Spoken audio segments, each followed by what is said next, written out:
Boa tarde, terceiro ano. Tudo bem com vocês?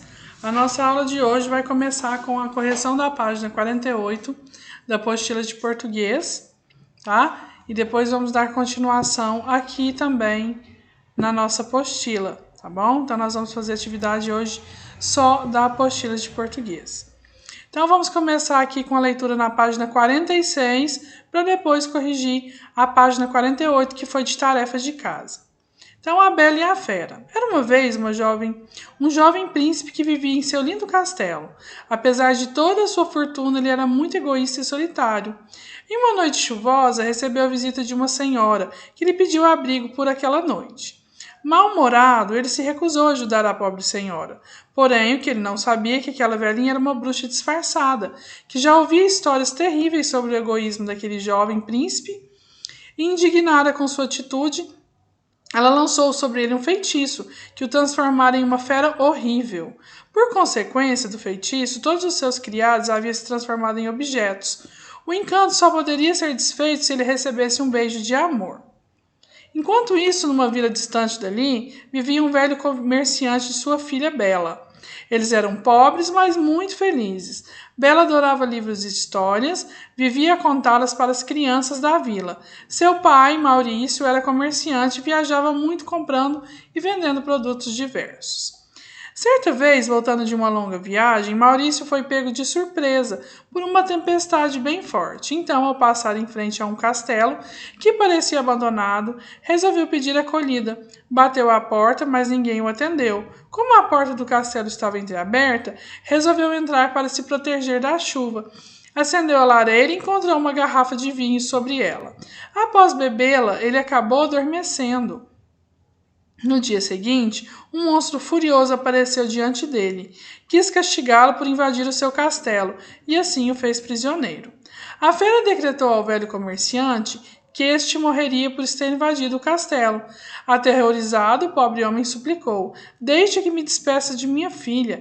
A fera concedeu-lhe o pedido. De volta à sua casa, Maurício contou o ocorrido à sua filha. Sem medo, ela decidiu voltar ao palácio com o pai. Uma vez no palácio da fera, Bela tomou coragem e fez uma proposta. "Deixa meu pai ir embora e eu ficarei em seu lugar." A fera concordou e o comerciante foi embora desolado. A jovem permaneceu com a fera no castelo, mas não era mantida na prisão. Podia ficar em um quarto ou na biblioteca, local que muito agradava. Bela tinha medo de morrer, mas percebia que Fera a tratava bem a cada dia que passava. Com o passar do tempo, o monstro e a jovem foram ficando cada vez mais amigos. Ele se encantava com a forma com que a moça via o mundo, as pessoas, a natureza. Sentia que ela a via de uma maneira diferente, também que ia além de sua aparência. A fera, portanto, havia se apaixonado de verdade. Depois de tomar coragem, a fera pediu à jovem casamento. Durante o jantar, Bela, assustada, não aceitou. No entanto, ofereceu sua amizade. Apesar da tristeza, a fera aceitou o desejo de Bela. Bela, por sua vez, passava dias muito desagradáveis no castelo. Sentia-se bem lá, porém com muita saudade de seu pai. Certo dia, Bela pediu permissão à fera para visitar seu pai. "Voltarei logo," ela prometeu. A fera, que nada lhe podia negar, a deixou partir. Bela passou muitos dias cuidando de seu pai, que estava doente. Havia adoecido de tristeza, pensando que tinha perdido a filha para sempre. Quando Bela retornou ao palácio, encontrou a fera no chão, desmaiada de saudade por sua ausência. Então Bela soube o quanto era amada. Bela se desesperou e percebeu que também amava a fera. "Não morras, você não pode me deixar aqui, meu amor," disse-lhe chorando. Comovida, a Bela beijou a fera, e neste momento o encanto foi quebrado, e o monstro transformou-se em um belo príncipe. A fera encontrou alguém que amava de verdade, além da sua aparência grotesca. Afinal, a verdadeira beleza está no coração. Então, agora, nós vamos fazer a correção das atividades. Observe a lista de palavras a seguir. Com a ajuda de um colega, tente encontrá-las em um dicionário da mesma forma como estão escritas. Será que isso é possível? Então, as palavras são comovida, felizes e histórias. Perceba que os verbetes do dicionário, quando se tratam de adjetivos e substantivos, aparecem no singular e no masculino. Então, vamos praticar? Escreva como devemos procurar os vocábulos a seguir no dicionário. Então, amado é amada, amada é amado, amigos, amigo, chuvosa, chuvoso, comovida, comovido, criados, criado, diversas, diverso, felizes, feliz, furiosa, furioso, grotesca, grotesco e histórias, história. Dessa forma que eles aparecem no dicionário. Então, essa foi a correção da página 48. Agora, dando continuidade à nossa aula de português, quero que vocês façam a página 49 e 50. Então, na página 49, vamos identificar alguns desses elementos da narrativa no trecho a seguir. Era uma vez um jovem príncipe que vivia no seu lindo castelo. Por esse trecho, é possível determinar exatamente o tempo em que a narrativa ocorre? Explique sua resposta. Então, volta no texto e vê se fica lá nítido, tá? Era uma vez um jovem príncipe que vivia no seu lindo castelo. Então, tá certo lá, tá bem nítido, você entende perfeitamente quando se passa essa história, ou seja, o tempo que se passa? Pense em outros contos de fadas e responda que outra expressão poderia substituir era uma vez, sem alterar seu sentido. Então, uma nova palavra que é sinônima de era uma vez.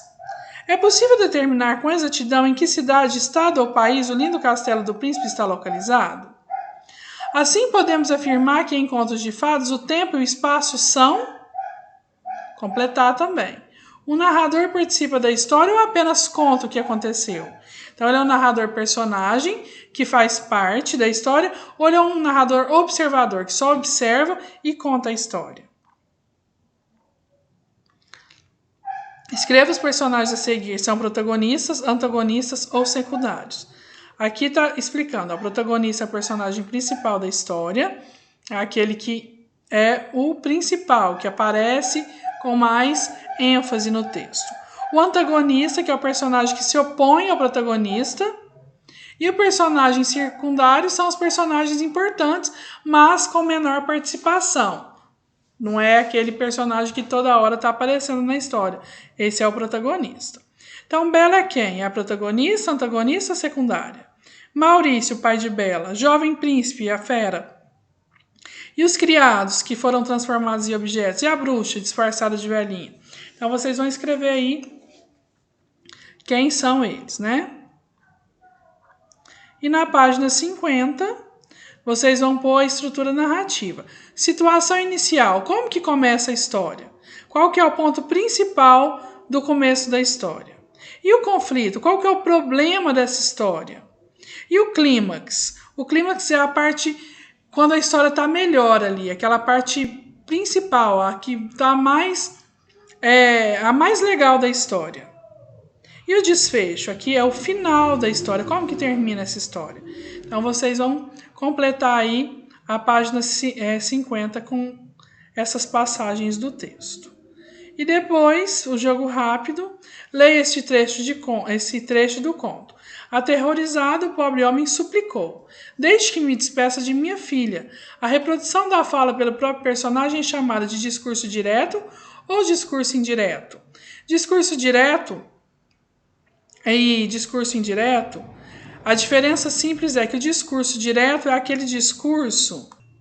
Então, gente, discurso direto é aquele que tem diálogo, tá? Então, no texto, onde aparece ali os diálogos, é direto. E o indireto é quando eu conto na terceira pessoa, né? Então, eu estou contando a história sem ter aí um diálogo direto dentro da história.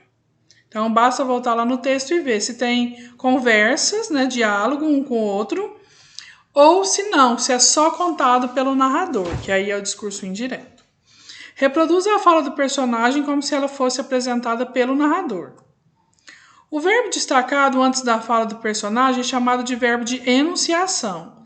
Esses verbos apresentam a fala do personagem. Qual é o efeito de sentido desse verbo? Ou seja, o que esse verbo indica? Então, vocês vão fazer as páginas 49 e 50 e nós vamos corrigir aí simultaneamente na nossa aula às 16 horas que eu vou mandar no Zoom para vocês, tá bom? Então, até lá. Tchau!